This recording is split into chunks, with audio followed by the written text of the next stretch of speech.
טוב, גבר, אז בפעם הבאה אצלי. בהונג קונג. פה בארץ, אני חוזר שוב עוד חודשיים. לא יכול להיות רחוק ממנו יותר מדי זמן, כן, וחוץ מזה יש את הטריאטלון. פיץ. זאת הסיבה האמיתית לזה שהוא חוזר, הוא פשוט לא יכול לפספס את הטריאטלון עם החבר'ה שלו מהשייטת, נכון? ארי מבין אותי, נכון, גבר? כן, לגמרי, לגמרי. האמת שגם אני, רציני בטריאטלון? לא בטריאטלון, אבל אני גם כן שומר על כושר. תן לי נחש. טניס. כן. רואים. יד ימין חסונה. אז מה, טורניר וכאלה?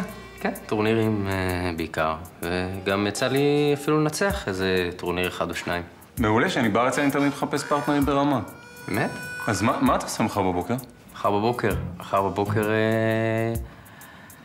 אתה לא טס מחר בבוקר? ב-12, אספו לי כבר את המזוודות, יש לי איזה כמה שעות. אבל לא, מחר בבוקר יש לי טונה של עבודה במשרד. אז אולי אפשר לדבר עם הבוסית שלך. פיץ. מה?